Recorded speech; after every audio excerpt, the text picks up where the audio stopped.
Rádio incomum, incerta, independente.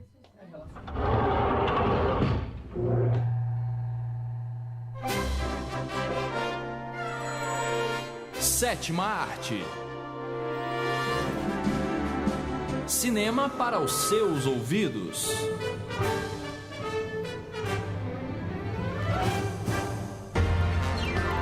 Boa noite, queridos cinéfilos deste Brasil! Estreia agora o Sétima Arte, sua revista semanal de cinema. No programa de hoje, teremos quadros que falam sobre cinema nacional e estrangeiro. Uma entrevista com Renato Cabral, um diretor aqui mesmo de Uberlândia que acaba de lançar seu primeiro filme, Por um Punhado de Blues, e muito mais. Mas para começar, eu acho importante que vocês conheçam a equipe que trabalhou incansavelmente para que vocês pudessem nos receber em suas casas hoje. Vamos conhecer José Rodolfo. Boa noite, pessoal. Flahanna Pfeiffer. Boa noite, galera. Maísa Vilela. Boa noite, ouvintes. Laura Máximo. Oi. Júnior Barbosa. Boa noite. E seu anfitrião, eu mesmo, Thiago Lima. Juntos nós formamos os 6 Artelhos. Além disso, ainda temos o apoio de Vitor Albergaria, nosso técnico estudante de jornalismo que trabalhou duro para que o programa pudesse sair hoje. Fiquem conosco pelos próximos minutos e acompanhem cada quadro do programa que foi feito para você, com muito carinho. Sétima Arte, cinema para os seus ouvidos.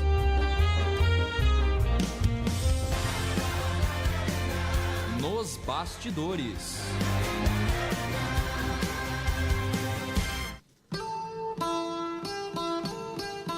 Eu sou Laura Máximo. Eu sou Júnior Barbosa. E agora vamos às notícias do cinema.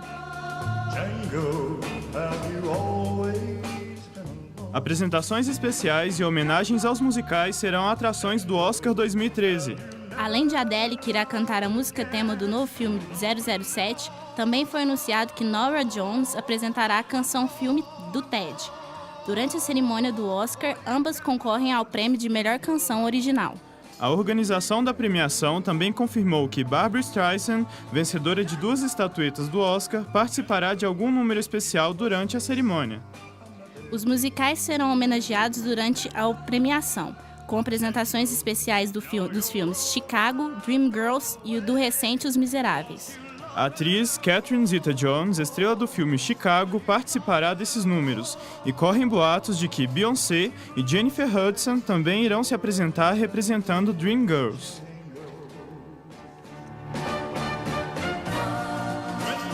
Sindicato dos Atores e dos Produtores entregam seus prêmios. Nos últimos dias 26 e 27 de janeiro, aconteceu em Los Angeles, na Califórnia, as cerimônias do Producers Guild e Screen Actors Guild Awards. As premiações, que são os principais termômetros para o Oscar, revelaram seus vencedores e apontaram os favoritos a ganhar a tão cobiçada estatueta dourada. O filme Argo, dirigido e produzido por Ben Affleck, levou o prêmio de melhor filme no Producers Guild e de melhor elenco no SEG, os prêmios principais das 2 cerimônias. Daniel Day-Lewis levou o prêmio de melhor ator no SEG, por seu papel em Lincoln. E Jennifer Lawrence ganhou o troféu de melhor atriz pelo filme O Lado Bom da Vida. Anne Hathaway foi eleita a melhor atriz coadjuvante por seu trabalho no musical Os Miseráveis e o veterano Tommy Lee Jones, o melhor ator coadjuvante por Lincoln. Então, pessoal, o que vocês acham? Assim, eu, sinceramente, torço para que o filme Argo ganhe. E de todos os que eu assisti até agora, eu achei a história muito bem feita, muito redonda, né? Com os resultados que estão tendo nas premiações até agora, e depois de ver Lincoln, que era o favorito até antes desses prêmios, eu acho que Argo vai levar sim. E eu também acho que vai ser uma vitória merecida. E vai ser engraçado também, né? Se a gente for olhar, porque ele não foi indicado a melhor diretor. E se a gente pensar assim, que um filme que não foi indicado a melhor diretor vai levar a categoria principal, você vê assim, que já não existem mais padrões, né, no Oscar, já não existe aquela coisa de tem que ser indicado em tais categorias para levar o prêmio, né? Não é mais assim. Isso é uma raridade de acontecer. A última vez que isso aconteceu já faz um bom tempo. Todas as vezes que um filme ganhou o prêmio de melhor filme, o diretor estava pelo menos indicado entre os 5 melhores ali. E eu gosto de Django. Eu queria que Django ganhasse tudo, mas observando bem, friamente, eu acho que Argo vai ganhar também.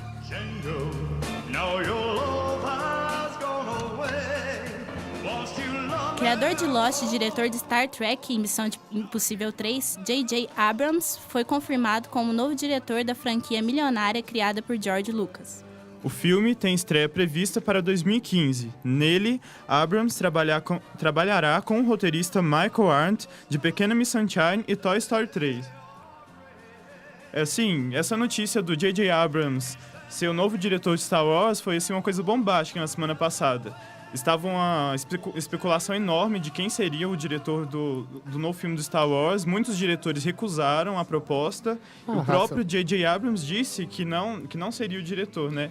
Então, Júnior, eu diria o seguinte, tipo, eu não concordo, talvez, com a escolha do J.J. Abrams. Eu acho ele um cara muito, assim, talentoso. Ele conseguiu levantar a franquia do Star Wars quando ela estava fazendo filmes quase à beira do trash já, né? Mas, assim, eu acho que ele mexe com situações que fazem com que as pessoas queiram sentir algo a mais. Por exemplo, Star Trek ficou um filme que você chorava em certos momentos. E eu acho que Star Wars tem muita batalha de sabre de luz, tem, sabe, tipo, são cenas bem mais, assim, de ação, de aventura mesmo. E eu acho que esse tom de drama dele talvez não se encaixe, né, nessa fórmula. Mas eu diria uma coisa, assim, eu espero que ele não troque o John Williams, que faz a trilha sonora, né, pelo Michael Giacchino, porque ele faz isso sempre, né, ele sempre usou ele em Lost, usou em todos os lugares que ele fez, né. Mas provavelmente ele vai trazer esse aspecto humano pro Star Wars também, que é uma característica dos filmes dele. Então, eu tenho medo disso. Os fãs ficam com medo também. Sinceramente, porque Star Wars é uma lenda, né? Tipo, é um tesouro. Mas eu acho que ele vai surpreender justamente por ninguém tá botando muitas expectativas. Quando todo mundo, e aquele diretor é perfeito pra esse filme, o filme não sai o que a gente esperava. Como ninguém gostou, o pessoal achou ruim, eu acho que vai sair uma coisa muito boa. Sinceramente, eu gostei. Assim, o J.J. Abrams, ele é um cara competente, e pro comentário do Thiago sobre o John Williams, o Michael Giacchino, ele é ótimo. Só que, assim, não sei. Eu quero muito que o J.J. Abrams traga ele pra fazer a trilha sonora de Star Wars. Mas ouça, só ouve. Isso é clássico, eu acho que não devia trocar, sabe? Eu devia manter, é a identidade, é o George Lucas ali, sabe? E é a obra da vida daquele cara, eu não sei, eu acho que é algo a ser pensado e que a gente vai ver mais pra frente, né?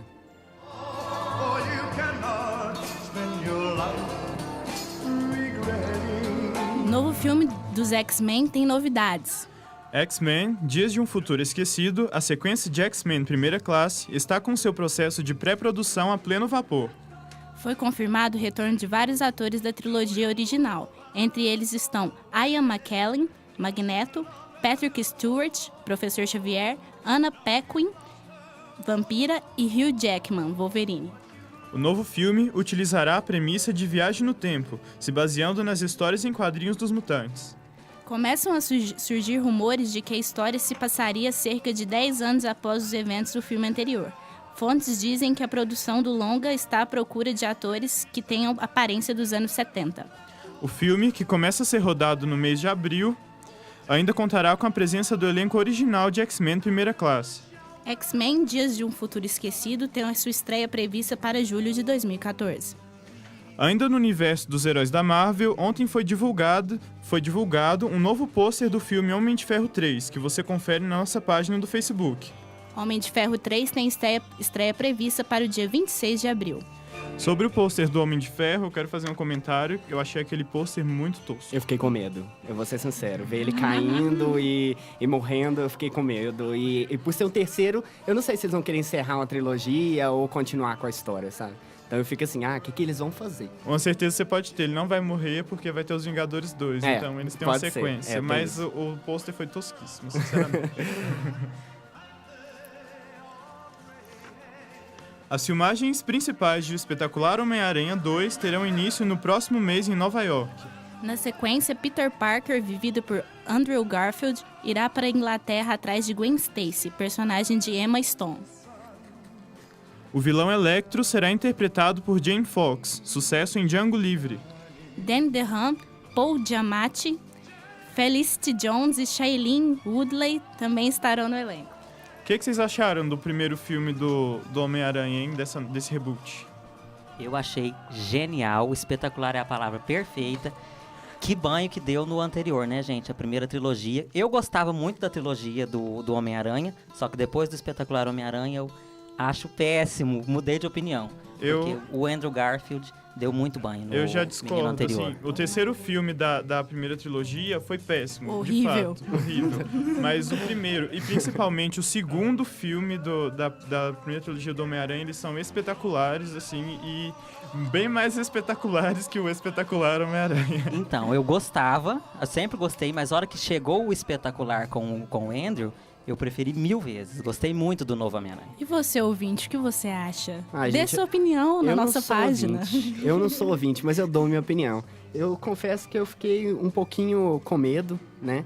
Quando eu pensei assim, nossa, lançou um filme agora, vai fazer um reboot, vai recomeçar a série de novo.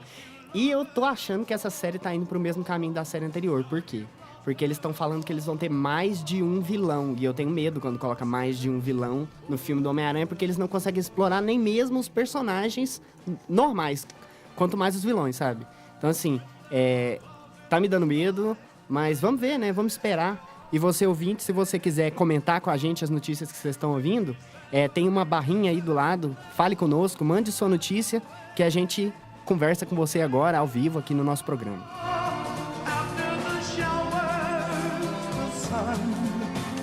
No final de semana passado, a adaptação João e Maria, Caçadores de Bruxas, bateu a bilheteria de indicados para o Oscar como Django Livre e Lincoln no Brasil.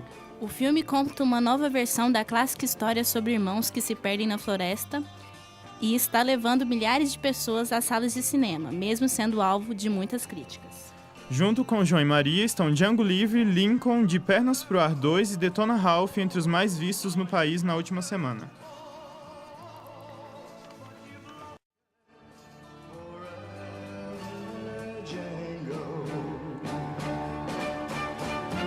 A comédia De Pernas pro Ar 2 ultrapassou a marca de 4 milhões de espectadores nas salas de cinema do Brasil desde a sua estreia há aproximadamente um mês. Na trama, Alice, personagem de Ingrid Guimarães, está à frente de uma rede de sex shops bem-sucedida no Brasil. Prestes a inaugurar sua 100ª loja e abrir uma franquia nos Estados Unidos, a mulher de negócios tem que enfrentar seus problemas com o vício em trabalho. O filme tem no elenco Maria Paula, Heriberto Leão e Bruno Garcia. Dirigido por Roberto Santucci e produzido por Marisa Leão, De Pernas pro Ar 2 foi rodado no Rio de Janeiro e em Nova York. Eu gostaria de fazer uma ressalva a respeito de Pernas pro Ar 2 que eu vi ontem. E eu achei que faltou um pouco de originalidade no roteiro. Porque foi aquela mesma história dela estar envolvida com o trabalho, esconder do marido, brigar com o marido e no final voltar a fazer as pazes. Fora que trocou o ator do filho dela, que no primeiro filme era um e no segundo foi outro. E isso me deixou muito revoltada. Então, isso aconteceu já antes com Se Eu Fosse Você, né? Faz um filme 2 pra repetir exatamente a mesma história. Eu não sei o sentido disso. Um filme que já era ruim pra fazer um segundo pra gente odiar mais ainda. Eu não vi De Pernas pro Ar, tô só confiando na Flahana, mas eu não gosto dessa mania de fazer um 2 com a mesma história, não muda nada. Ah, mas eu gostei de Pernas pro Ar. O 1 e o 2. Eu achei engraçado. Alguém mais viu? Além Eu da vi o Flahana? 1, Eu só vi o 2 não, mas o 1 eu achei divertidinho, assim.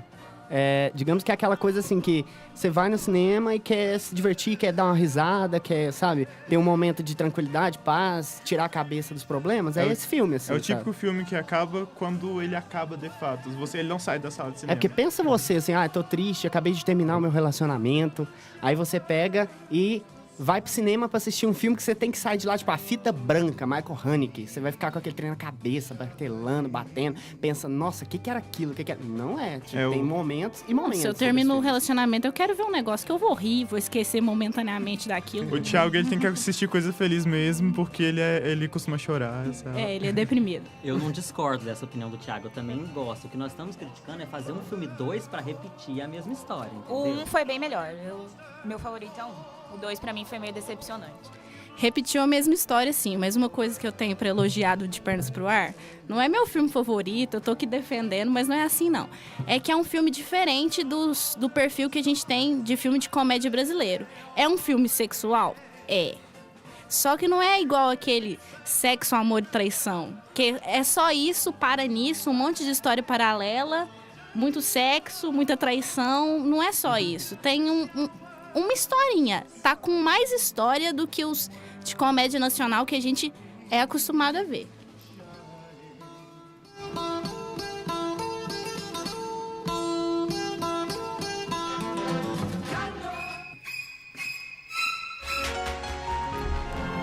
Sete dias de cinema. Com Thiago Lima.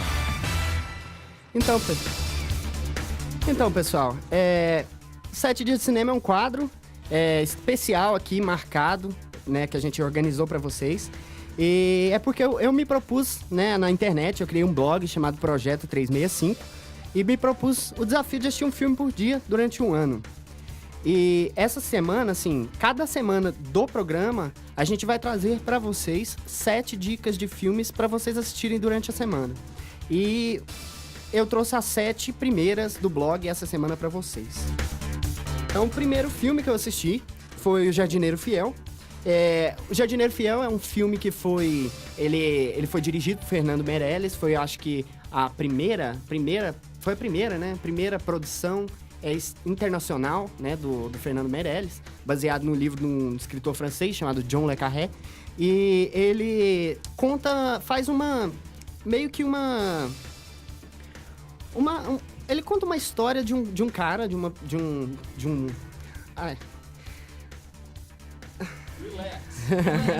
nervosismo, gente. No ar, ao vivo, essas coisas, você fica meio nervoso. Mas é a história de um cara que ele perde a sua esposa no meio da África, né? E ele vai procurar saber por que ela morreu e procurar os verdadeiros motivos por trás daquilo. Então, assim, faz uma crítica muito forte na questão de indústria farmacêutica, testes com seres humanos, dos remédios. É muito bom nesse sentido de fazer com que você reflita.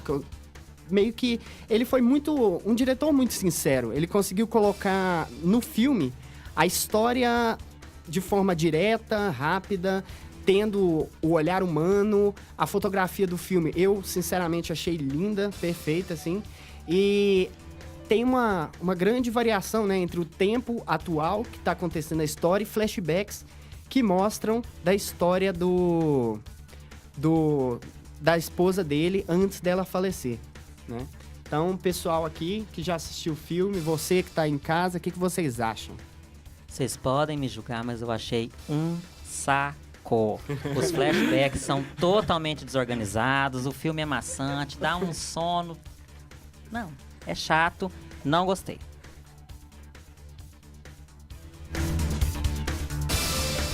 Segundo filme, né, dia 2, 127 horas. É um filme atual, né? Foi feito por Danny Boyle. Foi o primeiro filme que ele fez depois de ter ganhado o Oscar de melhor diretor por Quem Quer Ser um Milionário. E nesse filme ele contou a história do Aaron Halston, que foi interpretado pelo James Franco no filme. E ele é uma pessoa aventureira, ele resolveu viajar e escalar canyon sozinho. E num desses dias ele caiu num desses canyons e ficou com a perna presa, o braço preso numa pedra.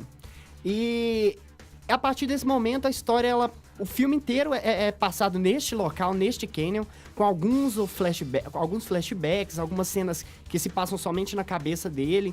Mas é interessante você ver, assim,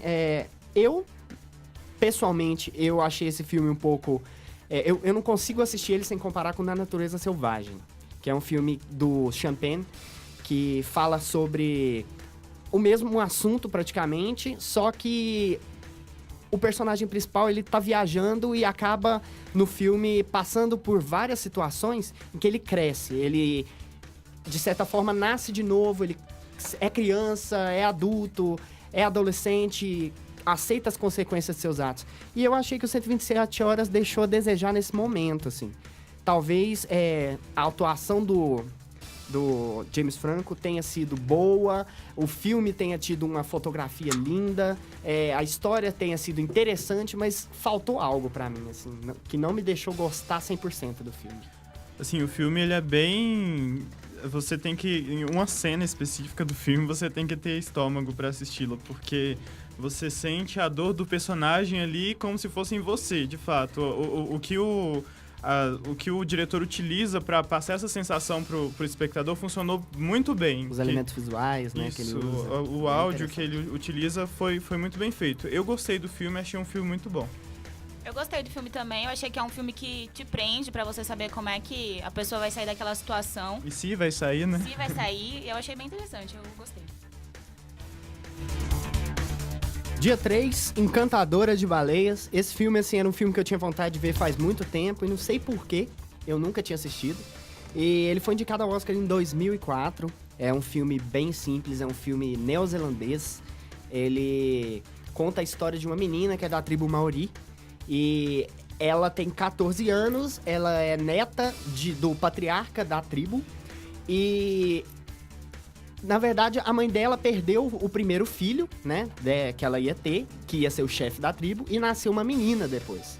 E o legal, assim, é que o pai, pra confrontar, né, com o avô, né, o pai, pra confrontar o chefe da tribo, ele pega e bota o nome do chefe, o nome masculino, na menina.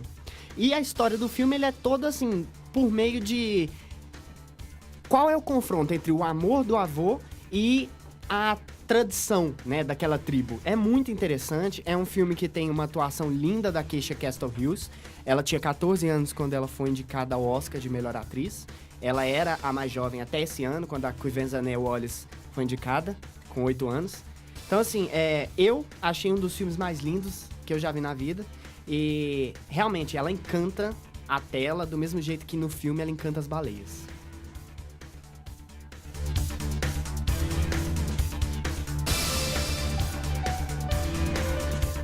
Dia 4, Cabaré.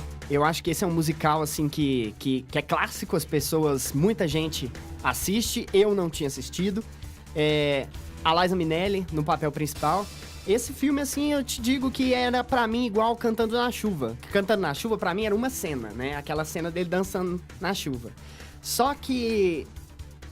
os filmes são muito mais que isso, né? A gente vê que Cabaré tem uma história maravilhosa, ele trata de um tema polêmico, que é pra época, né? Que o filme é um filme bem antigo, mas ele trata de um tema que é a homossexualidade. Tanto que, tipo, tem a menina, a Liza Minnelli, que ela faz o papel da Sally, ela é uma personagem que exala liberdade pra época, e ela tem os dois amigos, assim, que formam um triângulo amoroso, só que ela se apaixona por um deles, que é o Rico, e descobre que o outro amigo dela é gay e também está apaixonado por ele. Os três têm meio que um relacionamento ali. É bem interessante, é um filme pesado pra época, os números musicais eles ficam na cabeça mesmo. E a Liza Minnelli tá maravilhosa, com aquele chapéuzinho coco dela, né, na tela, dançando jazz, né. Dia 5 é um remake, é a Fantástica Fábrica de Chocolate, do Tim Burton. Eu assisti essa versão porque eu sou apaixonado pela versão anterior, né? Eu acho que alguém aqui na mesa já assistiu. Claro, Os as dois, duas. obviamente. Nossa, eu sou apaixonado. Eu lembro, quando eu era criança, aquele filme marcou minha vida de uma forma que me fez dar uma nota altíssima pra Fantástica Fábrica de Chocolates, quando ainda tinha nota no blog. E o Júnior Barbosa quase me bateu porque eu dei uma nota alta pra esse filme. Ele disse que não era bom. Eu fiz ele mudar o processo Eu cancelei de as notas dos filmes dele porque ele tava dando notas discrepantes para filmes ruins. Não, e ele realmente não tinha um critério muito bom. É difícil porque você tá assistindo um Tinha filme que por ter dia, uma... Ele dava nota 10 para todos os filmes. Isso. Basicamente, é porque cada filme marca a gente de uma forma, né? E a Fantástica Fábrica de Chocolates, ela tem uma diferença entre o filme anterior. A história é a mesma, né? Uma criança que consegue achar um ticket dourado para conhecer uma fábrica de chocolates. Fica um mistériozinho de por que eles estão indo lá. Mas nesse filme, ele não é tão focado no Charlie, que é interpretado pelo Fred Hugmore, que ele não é o foco. O foco ali é o Willy Wonka, tanto que, assim, no primeiro filme não tinha nada de algumas cenas que são mostradas, agora mostra o passado do Willy Wonka, tem um relacionamento do Willy Wonka com o pai que é desenvolvido ao longo do filme. Eu achei um filme bacana, assim. Tem que ter essas mudanças de tecnologia, porque as gerações agora estão ficando mais internet, né? As pessoas estão mexendo na internet, crianças estão nascendo, né? E sabendo mexer no MSN. Então, assim, Os O que filmes... isso tem a ver, Thiago? Calma, eu vou chegar lá. Os filmes, eles têm que ser MSN mais já dinâmicos. é fora de época, já. Eles têm que Que ter é mesmo esse MSN? efeito... esse efeito visual, né, que eles colocaram em A Fantástica Fábrica de Chocolate, que é totalmente diferente do filme anterior. Vocês Acho que podem assim, notar. esse foco pro Willy Wonka não tem como, né, gente? Um Johnny Depp sensacional fazendo, acho que não tem como você não focar. Pra mim, ele ficou Aqueles dentes igualzinho lá, né? o Michael Jackson naquela época. Assim, o primeiro filme, o mais antigo, ele é bem mais, assim, emocionante, vamos dizer, de uma certa forma. A trilha sonora, até a música, tema do filme é incrível. Esse pecou bastante nessa parte. Não, e é engraçado porque o título dele em inglês é Charles The Chocolate Factory. and the Chocolate Factory. Devia ser Willy Wonka and the Chocolate Factory, porque, né, ele é o personagem principal.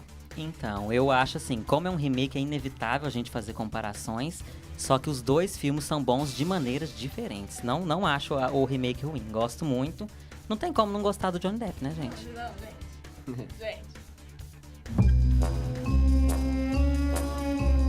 Dia 6, 007 contra o satânico Dr. No.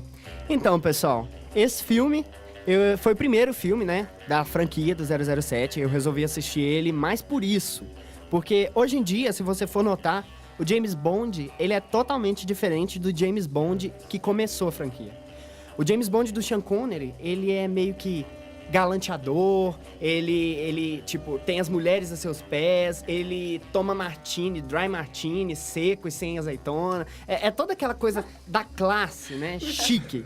E agora não, você vê que o Daniel Craig pede vodkas, sabe? Ou água de coco. Sai correndo, persegue as pessoas, bate nas pessoas, sobe num guindaste. Então, assim, é uma coisa que um James Bond antigamente nunca faria, né? E esse filme, ele é bacana, muito bacana mesmo. Ele tem uma história que tem a ver com a Jamaica, né? Que é a história de um ditador e tal. E o Bond, ele era mais razão do que ação naquela época, se a gente for perceber. E também, né, o filme é coroado com a cena da Ursula Andress saindo do mar, que ficou icônica e foi repetida anos depois pelo Halle Berry no filme 007, Um Novo Dia pra Morrer.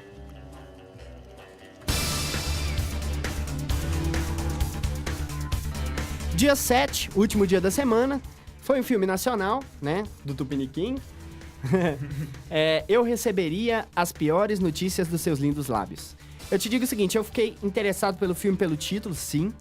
Por saber que a Camila Pitanga estava no filme, eu acho ela uma atriz bacana, assim, uma boa atriz. Só que eu tinha dúvidas quanto às atuações dela em novelas, né, em programas de televisão.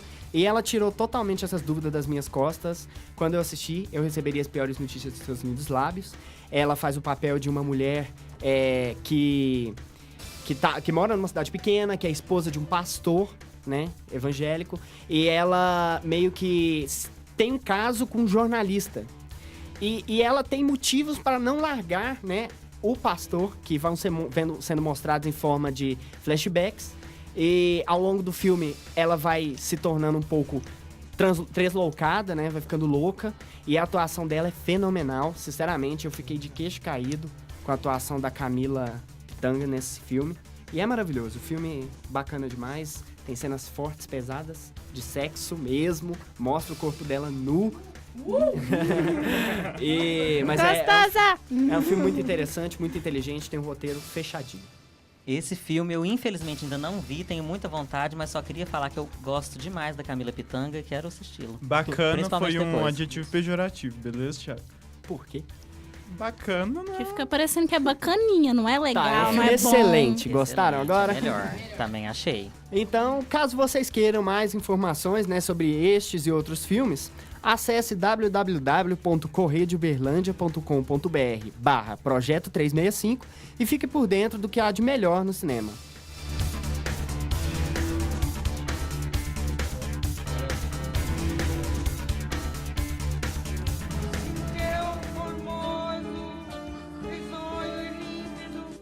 Tupiniquim.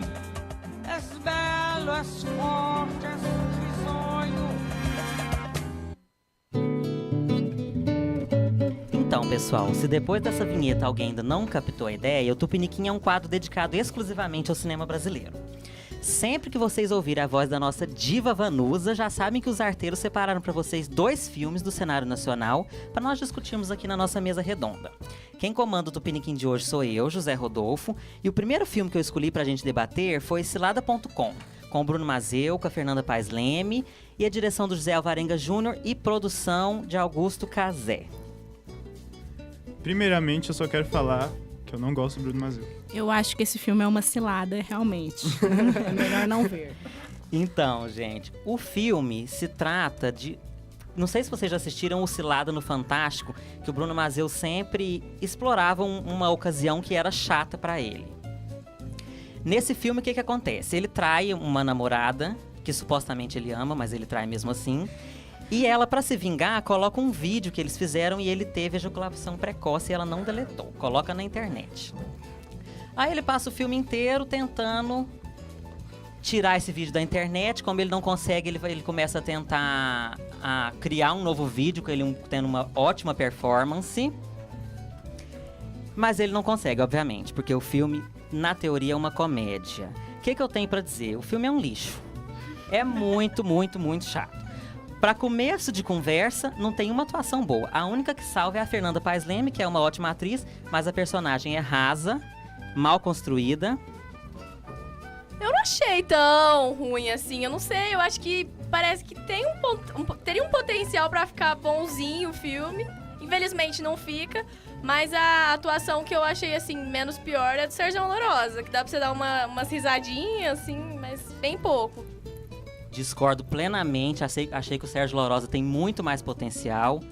Devo ter jogado pedra na cruz, porque aguentar o Sérgio Lorosa pelado na tela do cinema... Que é isso, gente? Isso eu concordo. Outro que foi ridículo, o Fulvio Stefanini, parece que nunca falou palavrão na vida, um personagem totalmente forçado, um diálogo ridículo. E eles tentando empurrar palavrão, porque cinema brasileiro tem essa mania, né? Porque se o brasileiro fala palavrão, no filme tem que ter palavrão e soa forçado. Laura.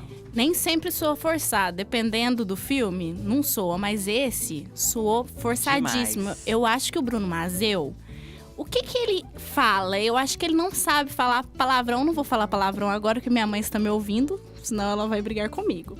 Mas na hora que ele fala palavrão, parece que estão batendo nele pra ele fazer aquilo. Sim. É uma coisa muito, muito forçada. Muito. Não, o Fulvio Stefanini eu fiquei com vergonha. Parecia que ele falava que dava uma trava antes do palavrão sair. E o Bruno Mazeu é muito chato. O personagem era muito chato. A história era muito chata. A voz do Bruno Mazeu é muito chata. Gente, esse filme é muito ruim. Outra coisa. Eu achei que falhou como comédia, por quê?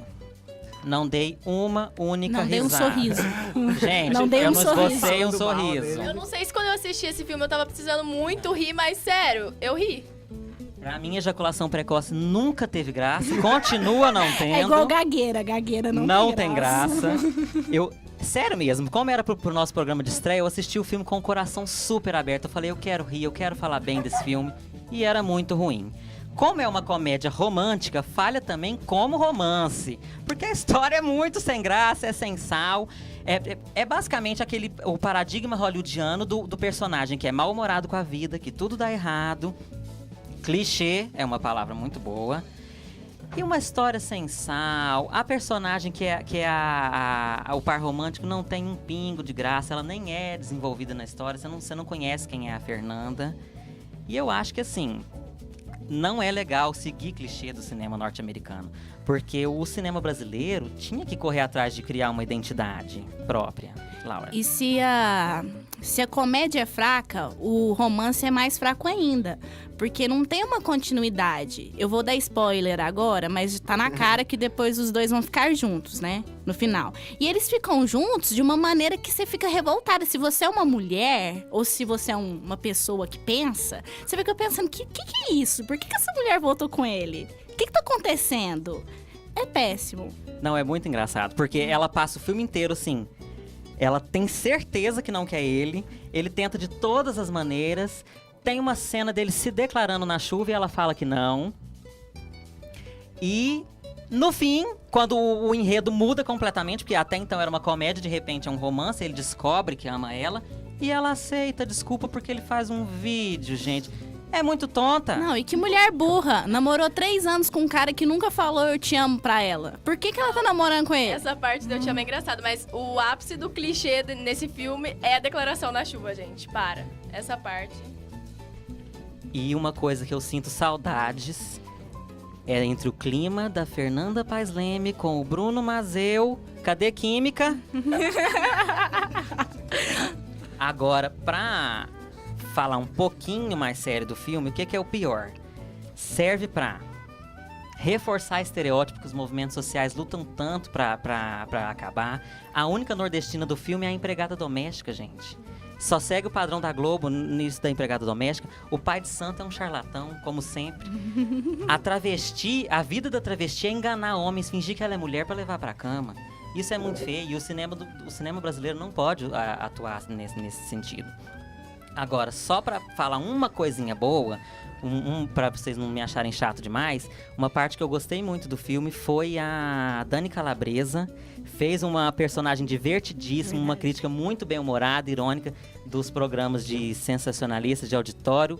Gostei muito. Parabéns pra Dani Calabresa. Esses comediantes competentes, assim, tipo Dani Calabresa, Marcela Diné, etc., eles se destacam em filmes ruins. É verdade.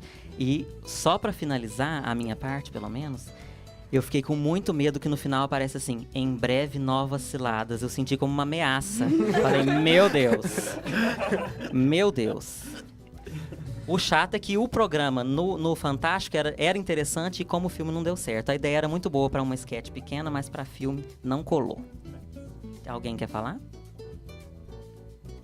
Não, acho que pode passar pro próximo. O segundo filme que eu trouxe pra gente foi Paraísos Artificiais, que fez muito sucesso ano passado, né, gente? Com a Natália Dill, muito bonita. Um rapazinho novo chamado Luca Bianchi, que a propósito é a cara do Mika. Alguém achou ele parecido com o Mika? Eu achei ele parecido com o Fábio Júnior e o Fiuk. Eu achei ele igualzinho o Mika. Se fosse TV, aparecia a foto, né? Pro pessoal comparar. É o Fiuk ruivo, gente. Ele é ruivo? Ele é, gente.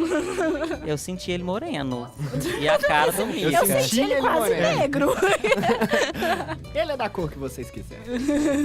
Mas enfim, achei parecido com o Mika. Se fosse TV, aparecia a foto, né? Pro pessoal comparar. Mas não é. O diretor do filme é o Marcos Prado. O que eu tenho pra falar bem do filme? Vou começar ao contrário dessa vez. O figurino é lindo, a fotografia é muito bonita, os cenários maravilhosos, trilha sonora impecável, Natália Dill numa atuação muito boa, mas o texto é fraco. Os diálogos são fraquíssimos, achei sem graça. Pra fazer uma análise geral, eu não gostei mesmo do filme. Eu já discordo de você. Eu achei que Paraísos Artificiais foi um filme, assim, que eu não esperava nada. Eu achava que ia ser só um filme brasileiro, mais um filme brasileiro de má qualidade, assim, que tem muitos filmes de má qualidade, querendo ou não, no nosso país. Mas eu achei que Paraísos Artificiais, eu vi ele de outra forma. Eu vi ele pelo lado artístico, pelo lado, assim, de mostrar como que o que as pessoas fazem pra se libertar do sofrimento, sabe?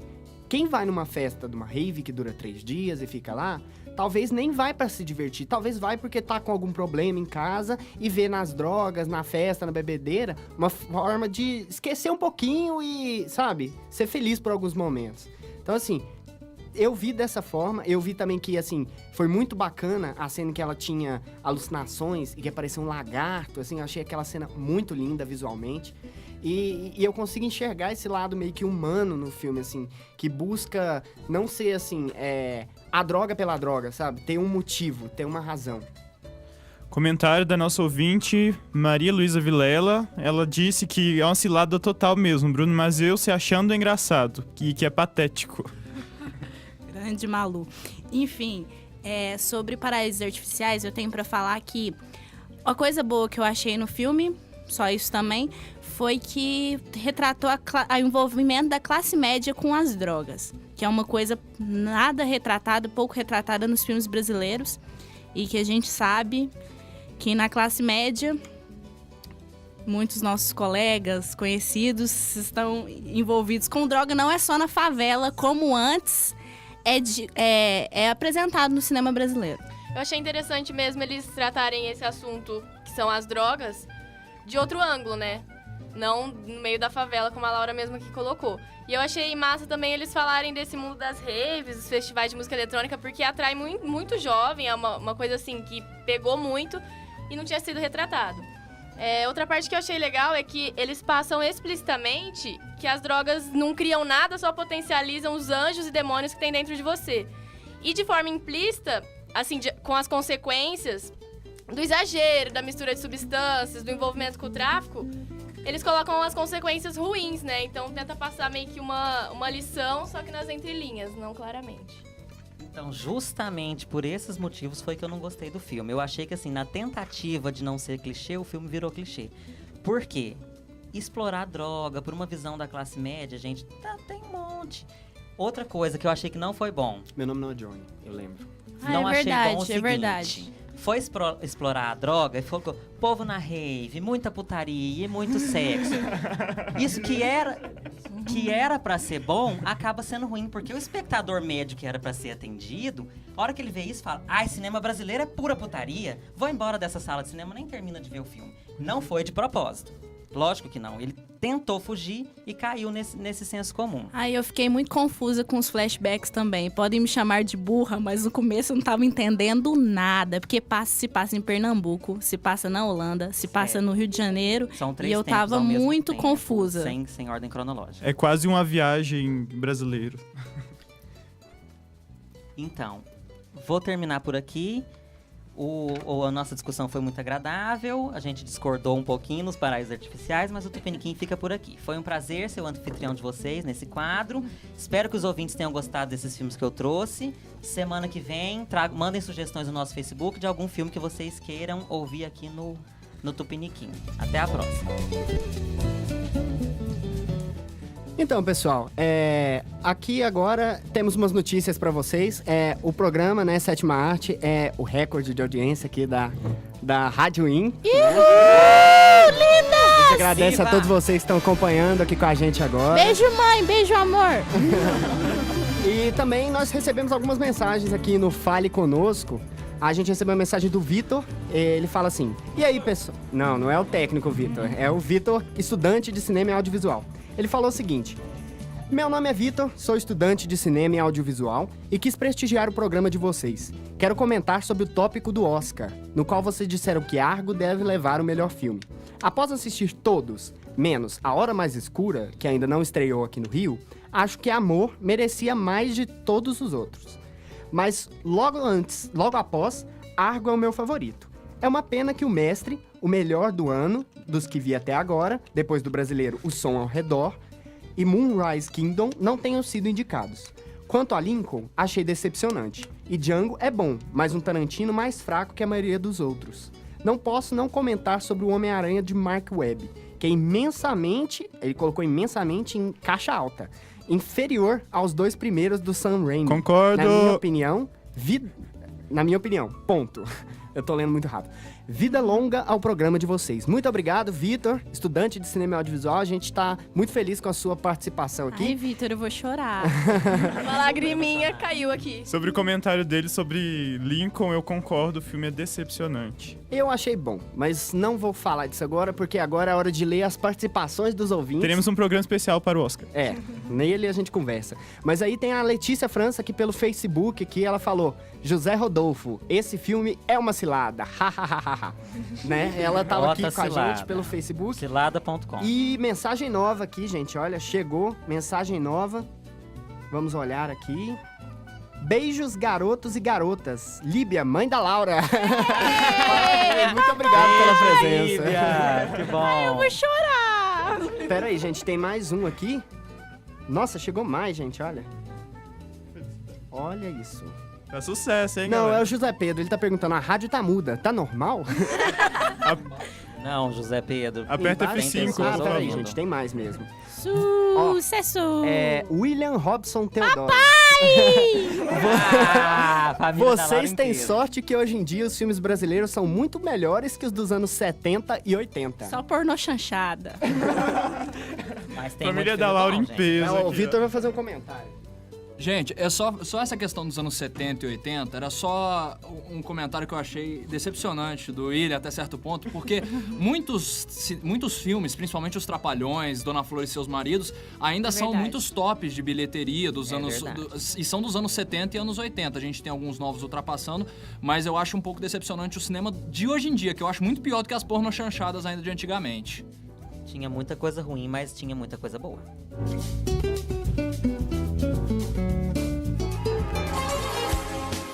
Outsiders. Então, galera, o próximo quadro é o Outsiders. Esse quadro ele é um quadro interessante do programa porque ele promete fugir do convencional em relação ao cinema. Sabe aquele filme sueco que ninguém nunca ouviu falar, porém tem críticas excelentes? Pois é, esse será o foco desse quadro. Fizemos uma seleção interessante de filmes para hoje. O primeiro é A Separação do Irã. Esse filme, A Separação, ele ganhou o Oscar de melhor filme de língua estrangeira no ano passado. E eu vou ler uma pequena sinopse dele aqui para vocês. Nader e Simin divergem sobre a possibilidade de deixar o Irã. Simin quer deixar o país para dar melhores oportunidades à sua filha, Termeh, que ela tem por volta de 11 anos de idade, e Nader, que é o marido dela, quer continuar no Irã para cuidar de seu pai, que o pai dele sofre de mal de Alzheimer. Eles chegam à conclusão que devem se separar, mas mesmo assim eles continuam apaixonados. O Nader, sem uma esposa para cuidar da casa, ele contrata uma empregada, tipo uma diarista, só que lá as condições são completamente diferentes, né, por questões culturais, para cuidar dos afazeres domésticos e para cuidar do pai dela. A empregada, ela estava grávida e ela tem uma religião diferente lá no Irã. No Irã já tem religião diferente e ela tem uma religião mais diferente ainda. Ela tá grávida e ela aceita o trabalho sem avisar o marido dela. Partindo dessa história, A Separação ele tem uma amplitude assim, bem grande. Ele trabalha com poucos personagens, mas por ser um filme estrangeiro, assim, eu vi muitos poucos filmes estrangeiros, mas dos filmes estrangeiros que eu vi, A Separação, sinceramente, é o meu preferido. Eu achei o filme incrível. Vocês querem comentar alguma coisa do filme? Eu gostaria de comentar o seguinte. Eu achei o filme meio maçante. Eu achei que faltou um pouco de dinâmica. Eu esperava mais. É interessante pra você ver como que eles agem mediante a religião, as leis e tudo mais. Só que eu achei que faltou dinâmica, faltou me prender um pouco mais. E eu esperava um final mais surpreendente. Eu concordo plenamente com a Flahana. Eu achei totalmente maçante. Eu nem tenho muito o que falar porque eu dormi no meio do filme e é isso. Assim, eu não achei o filme maçante, eu achei ele até dinâmico demais, sinceramente. Não. Eu gostei. Por ser um filme iraniano, eu esperava sim. E filme estrangeiro, você sempre pensa assim, olha, é uma coisa muito diferente, eu vou assistir aquele filme com o pé atrás. E eu achei ele muito melhor que muitos filmes norte-americanos, sinceramente. Então, eu achei um filme muito bom, sim. Ele tem uma carga emocional muito forte. Eu notei isso, assim, quando eu fui assistindo. Tinha horas que eu parava, ia tomar uma água, dava uma descansada, porque realmente é um filme muito pesado. Mas eu achei ele a cara de um filme iraniano, porque eu assisti um filme do Abbas Kiarostami, que chama Cópia Fiel, que é com a Juliette Binoche, e eu não lembro o nome do ator aqui agora, me fugiu. E assim, nesse filme, são diálogos longos, roteiros, assim...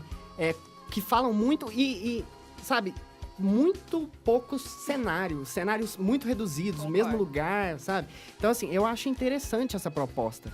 Tanto que, assim, eu ainda não assisti, mas eu ouvi falar que Amor, né, o filme que tá indicado ao melhor filme, que é da Áustria, ele tem essa proposta, né, de se passar num apartamento. Então, eu acho que é muito inteligente. Eu assim, vi o Amor, lidar com isso. assim, eu acho A Separação melhor que Amor.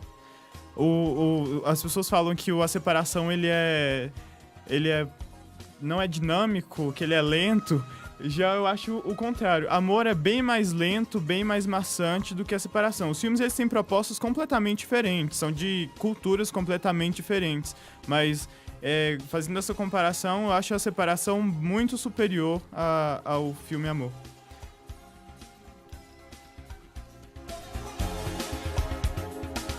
O Próximo filme que nós vamos comentar é o filme Deixa Ela Entrar, filme sueco. Então, eu achei que o Deixa Ela Entrar é um filme muito bonito, assim. Ele pega a fórmula do vampiro, né? Do Crepúsculo, do The Vampire Diaries, que tá, assim, tipo... São vários produtos vampirescos que tomaram o mercado ultimamente. Tá muito em alta. E fez com que isso se tornasse uma coisa artística, né? Ele remontou o tempo dos filmes de arte dos vampiros, que era, tipo, entrevista com vampiro, essas coisas. Fantástico. Então, pra mim, ele é um dos melhores filmes de vampiro que eu já vi. É muito interessante. Ele é uma proposta completamente diferente do que a gente vê de filme de vampiro, assim, e já esse filme, ele é bem mais lento do que A Separação. Ele, assim, você tem que ter um pouquinho mais de paciência para assistir, porque ele é diferente. A história do Deixa Ela Entrar é ambientado no subúrbio de Estocolmo, na década de 80. E os protagonistas dele é um menino chamado Oscar, que ele sofre de bullying na escola, ele é sempre atormentado pelos colegas dele, e ele tem o sonho de vingança, né, em cima desses colegas. E quando a Ellie, que é a vampira da história, aparece, ele se apaixona pela menina, que é assim, uma garota bonita, diferente do estilo que você vê, né, de garota sueca, mais ou menos assim, e sem conotações diferentes. E ele percebe que ela é uma vampira porque ela não sai no sol e também não come. E a Ellie, ela dá uma força pro Oscar lutar contra essas pessoas que oprimem ele. Então, ela é uma grande protetora do Oscar no filme. Nesse ponto, eu acho que o romance deles ficou muito adulto para um romance Bastante. de crianças. Você olha assim, é muito pesado, é uma carga emocional realmente muito grande nas costas de duas crianças, né? Eu só queria pontuar que a gente tá falando do Deixa Ela Entrar sueco, porque existe um tem a remake versão estadunidense. A versão americana se chama Deixe-me Entrar, a tradução brasileira é diferente. E queria mandar um beijo pra Ana Vitória, que sugeriu esse filme aqui pra gente. Gente, e tem outra coisa também, né? Eu não quero dar spoiler, mas prestem atenção na cena da piscina ao final do filme. Pra mim, foi uma das cenas mais fantásticas que eu já vi. Quando eu estava vendo o filme na minha casa, minha mãe chegou arrepiei. atrás do computador e viu aquela cena da piscina, ela ficou horrorizada. Eu fiquei arrepiado. A mãe do Júnior ficou horrorizada. Beijo, mãe do Júnior. Então, encerramos o Outsiders de hoje por aí. Obrigado e até a próxima.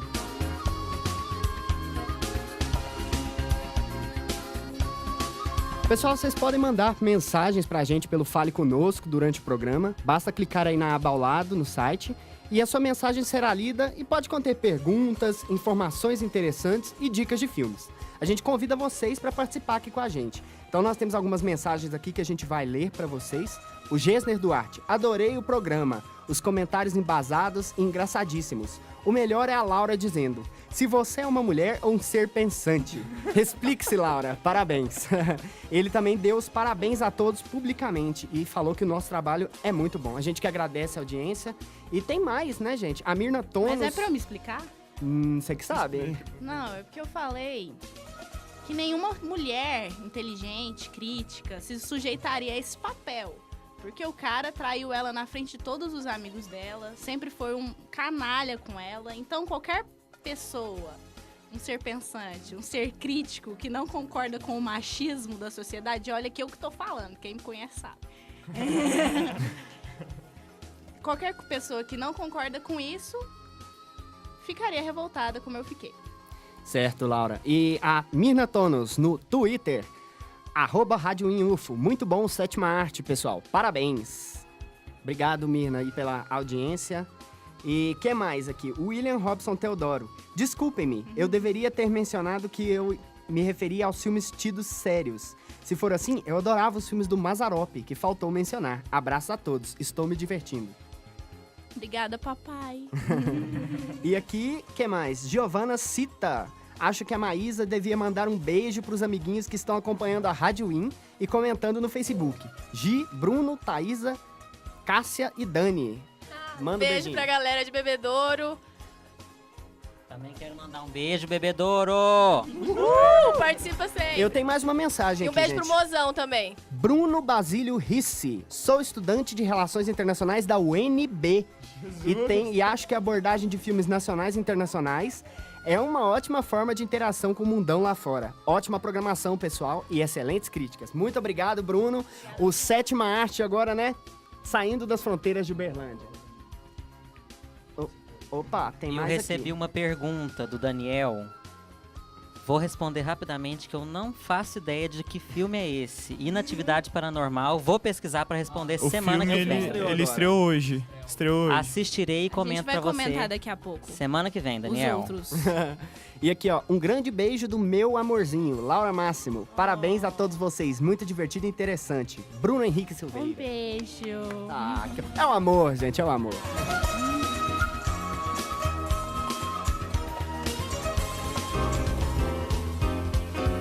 Ping Pong.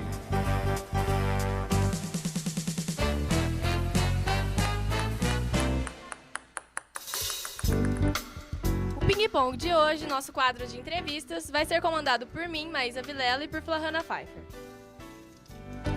Nós entrevistamos o Renato Cabral, diretor e roteirista do filme Uberlandense por um Punhado de Blues. O longa é uma ópera blues. E eu acho interessante falar um pouco desse estilo musical. Então, o blues, que se baseia no uso de notas graves com fins expressivos e que mantém uma estrutura musical repetitiva, é um gênero que surgiu nos Estados Unidos a partir do século XVII, quando os escravos negros da região sul faziam canções de trabalho nas plantações de algodão e outras músicas relacionadas à sua região. O conceito de blues só se tornou conhecido depois do fim da Guerra de Secessão, quando passou a representar a essência do espírito da população afro-americana. Bom, falando agora do filme, por um Punhado de Blues é bem interessante, tem uma trilha sonora e uma fotografia fantástica, com os músicos Maurício Winkler, Giovanni Longo e Thiago Calegari, da Blackjack 21 Blues Band, e produção de Pedro Yoshi. O filme conta com a participação de artistas, músicos e pensadores da cidade. É uma mistura de documental, ficção e videoclipe, que mostra a trajetória de um cara que, ao sair para comprar cigarro, dá início à sua jornada regada a muito blues, bebidas, mulheres e um amor. A Flahana conduziu uma belíssima entrevista com o Renato. Vamos conferir? Estamos aqui com o Renato Cabral, diretor e roteirista do longa Por um Punhado de Blues. Muito obrigado pela sua presença, Renato. Obrigado pelo convite. E conta pra gente como é que surgiu o projeto e essa ideia de levar uma ópera blues pras telas. Esse é um projeto de 1 ano de existência já, que a gente acaba de encerrar, lançando ele nos cinemas de Uberlândia. E a história é mais ou menos o seguinte. Em abril do ano passado, a banda Blackjack 21 me procurou. Eles tinham um trabalho autoral de um CD e queriam fazer alguns clipes. Eles aprovaram alguns recursos na lei de incentivo de Uberlândia e queriam materializar esses clipes para vender a sua obra. Só que a gente tinha um problema de recurso mesmo, porque mesmo numa cidade do interior como aqui, o que eles tinham de verba não pagava nem um videoclipe, por exemplo, né, numa produtora mediana. Mas eu conhecia o trabalho da banda há algum tempo e desde que o Maurício Winkler, que é o protagonista do filme e o principal da banda, voltou de New Orleans, eu acompanho o trabalho deles desde que eu era criança e sou um apaixonado por blues, por guitarra e resolvi trabalhar com eles nisso, mesmo sem verba. E para que o filme fosse possível, era preciso ter um bom produtor comigo e contar com a ajuda de muita gente. Então, foram todos os músicos dessa cidade, atores e atrizes, muitas empresas, algumas produtoras mesmo, ajudando com algumas coisas para que a gente pudesse viabilizar esse filme. Ele é uma ópera blues, tem 75 minutos e faz uma mescla de uma linguagem narrativa mesmo, ficcional, com um misto também de videoclipe. Fazendo uma comparação, seria como se fosse aquele filme do Roger Waters, The Wall, só que abordando toda a temática do blues, e é um blues feito aqui na nossa região, aqui no Cerrado. Sim, e houveram dificuldades durante a produção? Quais foram as principais? As principais dificuldades é a ousadia de tentar fazer um filme com essa dimensão, com essa metragem, numa cidade... como aqui em Uberlândia, mas principalmente sem recursos, porque eu brinco que um filme como esse, como ele está, para que ele fosse produzido, era necessário você ter de verba mais ou menos uns R$150 mil, para que pudesse ser justo em pagar todos os profissionais que participaram e os custos mínimos de uma produção. mas a gente fez esse filme com 10 mil reais. Eu investi muito mais do que isso para que eu pudesse fazer o filme com eles. Então, as dificuldades, a princípio, realmente são essas. Outra coisa é que, como ninguém vive disso, é preciso abrir mão de muitas coisas para que o filme se realizasse. Então, a gente gravou durante 45 dias. Eu larguei tudo que eu fazia, todos os trabalhos, sem remuneração nenhuma, para que eu pudesse gravar durante todos os dias, produzir de manhã, gravar à noite, correr atrás de coisas durante a madrugada e etc., para que essa obra tivesse sido concluída com o profissionalismo que é. Quem assiste o filme não tem a dimensão dessas dificuldades, porque vê um trabalho muito bonito musicalmente, o som, as imagens, todas as texturas e a fotografia, a própria narrativa, mas não leva em consideração o quão pouco dinheiro a gente teve para fazer isso. E eu acho justo e é imperativo dizer isso mesmo. A prefeitura cumpre o seu papel de incentivadora, mas de modo algum ela pagou esse filme. O filme foi pago com o trabalho de todo mundo. Entendi. E como foi a experiência? Tá satisfeito com o resultado? O retorno do público tem sido positivo? Esse filme é principalmente um filme para festivais de cinema. Quando ele foi feito, ele tinha 2 objetivos. Pelo lado da banda, vender o trabalho autoral que eles tinham, mas por meu lado também, continuar nessa carreira que eu venho tendo desde 2004, de levar filmes de curta-metragem para festivais de cinema e buscando, assim, algum reconhecimento, etc. Esse é o meu primeiro longa-metragem e estou satisfeito. O filme teve 4 sessões aqui em Uberlândia, todas as sessões bastante cheias. A gente teve o apoio do Cinema e Vídeo e do Cinemais para que a gente pudesse ter essas sessões adequadas, num espaço adequado, com todo o ritual que essa arte exige, né? Estou muito satisfeito. Agora o filme segue carreira em festivais, vou enviar para todos os festivais do Brasil de música e espero que ele tenha uma boa aceitação. Também a gente tem que continuar com o trabalho de divulgação. O filme ele é composto por um box que tem um DVD com o filme e mais um CD com a trilha sonora. São 25 músicas que compõem a trilha sonora desse trabalho. Quando que vai estar disponível esse box para a galera poder comprar? A partir do dia 4 de fevereiro, as pessoas já podem comprar esse box, porque os que a gente fez para o lançamento já esgotaram em 2 lugares. O que eu lembro mesmo é ali na tabacaria, do lado do Posto Tio Patinhas, do lado do Ópera Open Bar. Uhum. Ou pode me procurar também na minha página no Facebook, é Renato Cabral, que a gente passa para frente esse conteúdo. Tá, joia. Então, muito obrigada, Renato, pela sua presença. Parabéns pelo filme, que tá muito massa, e sucesso para você. Muito obrigado pelo convite aqui de vocês e bom trabalho para nós todos a partir de agora também.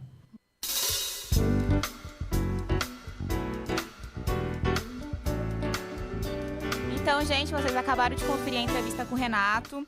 O filme está realmente muito interessante, como a Maísa falou, uma trilha sonora e uma fotografia fantásticas. Quem puder conferir, assista, como forma de prestigiar também o cinema daqui. E parabéns a todos que participaram dessa produção.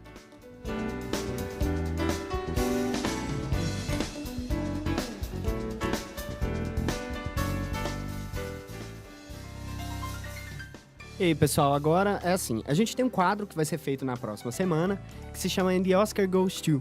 Neste quadro, a gente vai comentar sobre um dos filmes que ganhou o Oscar de melhor filme durante os 85 anos, 84, né, porque vai pro 85 esse ano, de Oscar.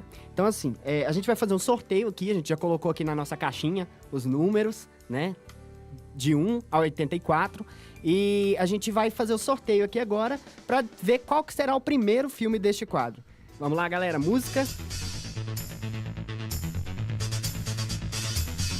Papelzinho. Tira o papelzinho, Laura. Muita emoção. Deixa eu ler. Então, tirou aqui. Tirou.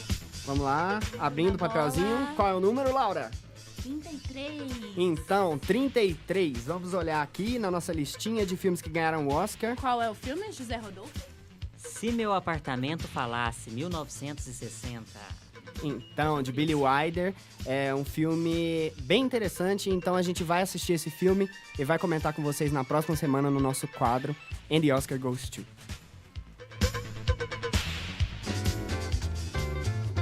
Agenda Cultural.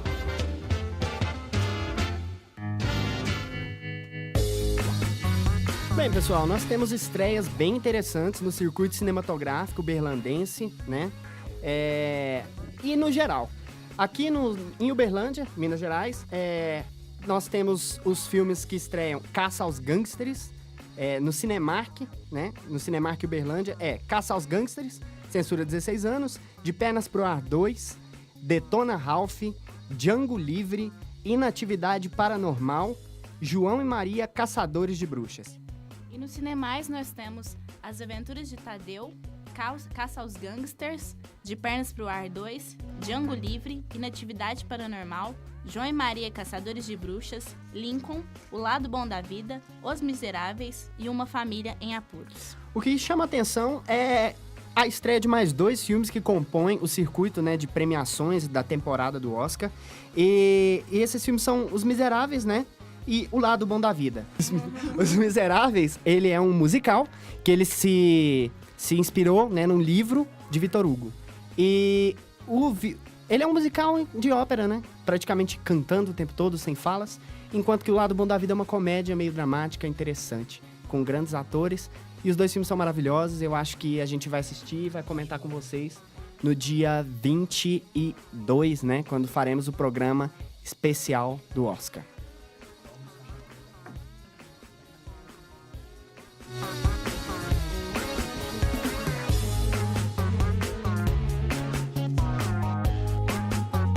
Se você sabe de algum cineclube ou exibição de filmes dentro das faculdades ou dos centros culturais, mande uma mensagem pra gente. A gente pode divulgar pra você e levar a cultura a um número maior de pessoas.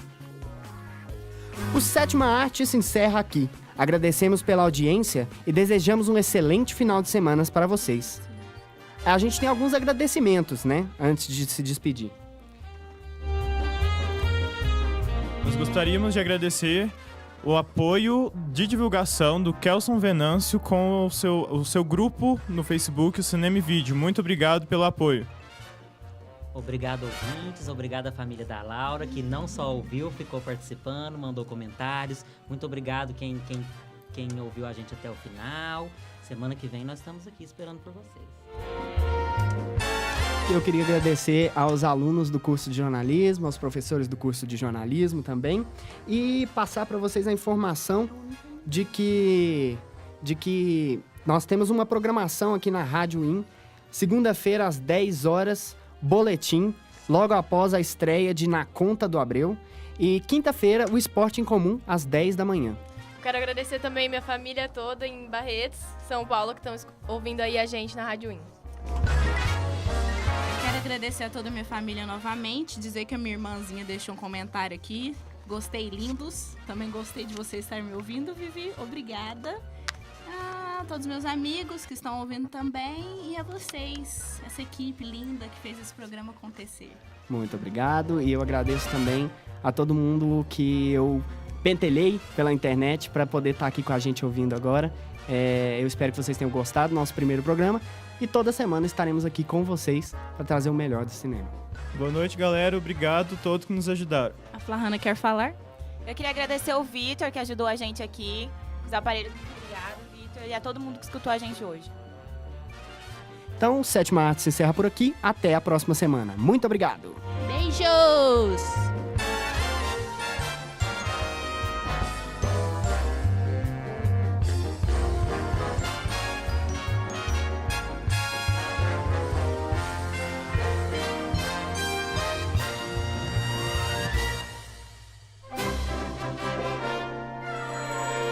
Sétima Arte. Cinema para os seus ouvidos.